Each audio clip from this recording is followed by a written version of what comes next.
Thank you for clicking on this Smashy Smashy Eggman movie reviews and more bonus video for over content weekend. Honestly, this is probably the second to last thing.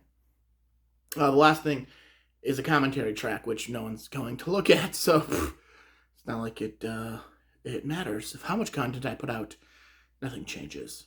Nothing changes. All right, so I just finally got around to watching Werewolf by Night, the Disney Halloween special, or Marvel Halloween special. That's on Disney Plus. It dropped a couple of weeks ago. Honestly, this is something I really was interested in, but there was so little. Like, every once in a while, I just see something that says Werewolf by Night on it. So I knew there was something, but, like, nothing was really there for release date. Like, you saw so much She-Hulk stuff, and that's a good show. I liked She-Hulk.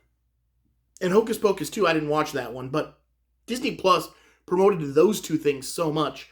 I don't know if I ever actually saw any promotion for this this special, Werewolf by Night, which is sad. So I kept forgetting about it, and every time I think about it, I was not in a place where I could just sit down for an hour and watch it. So finally today I got done with work, and I went, I'm going to go home and watch this. This is what's happening. So that's what I did. I came home and I watched Werewolf by Night. And again, it's only an hour long, so it's not like a super long thing. And honestly, it's really good. I really enjoyed it. This might be one of the best Marvel things I've seen this year. Moon Knight is really good. She-Hulk was really good. Those are both TV. I want to say Doctor Strange and the Multiverse of Madness was acceptable. It was fine. But yeah, I really liked this. I think it was a really interesting story. I'm only vaguely familiar with Werewolf by Night. Before this, he was in one of the Marvel Zombie comics, and I had read the first 6 volumes of Marvel Zombies that came out. I know there are more because they started crossing over with parallel dimensions, and then I lost my interest. I that's how it is with me in comics. Once it becomes too much for me to be able to track, it's not worth it anymore. Like Marvel Zombies originally started off as this great. I'm going off on a side tangent here. That side thing that only released an issue, like a series, every year. I mean, then it just started to get rolled into more and more and more and more. That's how I knew Werewolf by Night. He is in one of the Marvel Zombie runs, and so is Man-Thing, who is also in this movie. They work for the Midnight Suns with Morbius, and I can't remember, there are 2 other team members, and I can't remember who they are off the top of my head.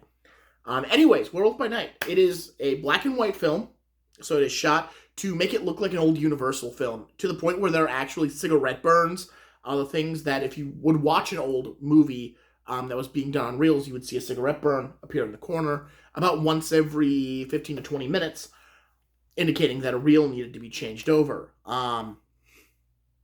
So you would get those in this movie every so often. You'd get a cigarette burn, and it was really cool. It was a really nice effect. The black and white was done really well. I think it was a choice. It wasn't done to cover anything, because everything looks really good in this movie.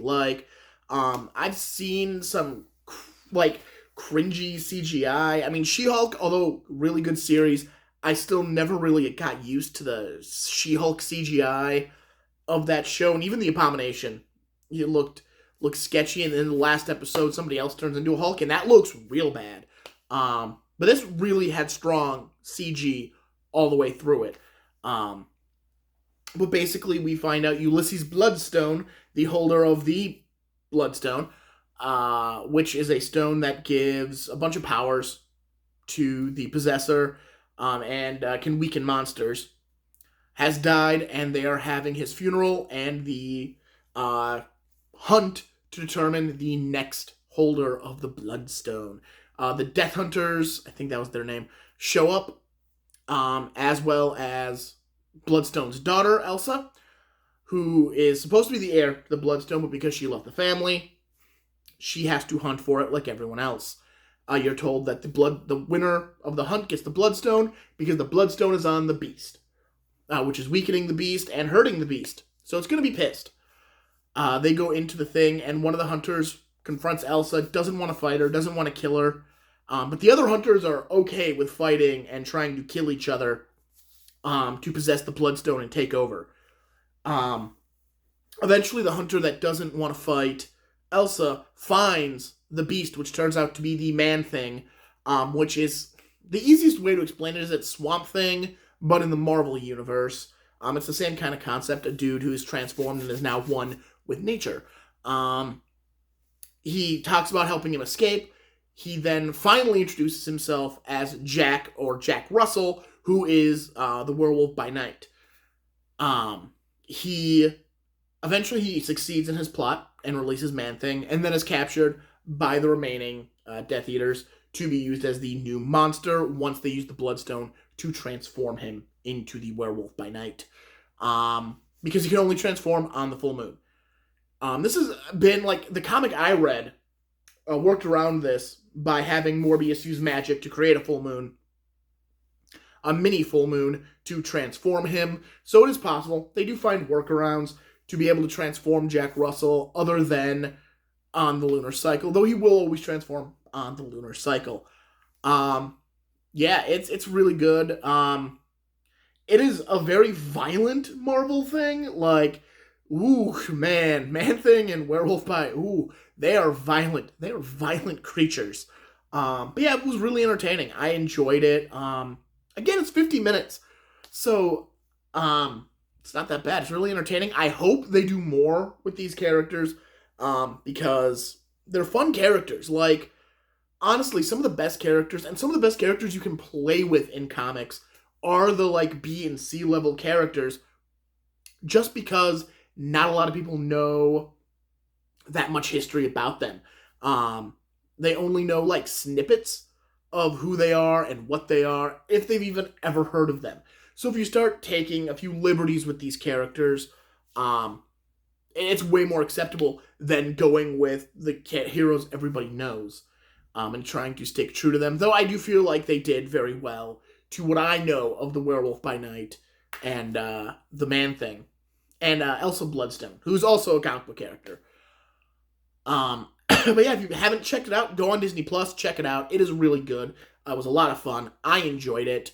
I'm not sure if it's my favorite Marvel thing this year. Moon Knight was really good as well. But again, it's one of those, like, it's one of those C and B and C level heroes who you can just have a lot of fun with, because no one has expectations. So when you have no expectations, it's really easy to hit the mark. But again, I really enjoyed Werewolf by Night. If you haven't checked it out, check it out. It's worth it. I'm really curious when the Guardians of the Galaxy Christmas special or holiday special drops in December, if that's going to get more hype, because that's really going to show it. Like, if they hype neither of these specials and just drop them, that's fine. But if they didn't hype this one at all and hype the other one, that's because they thought people weren't going to like this. And that's real sad, because this is really good. And it's very well done.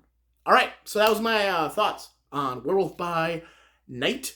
Like, comment, subscribe. Martin Prevost, Smashy Smashy Eggman, movie reviews and more. And I will talk to you later. Have a good one.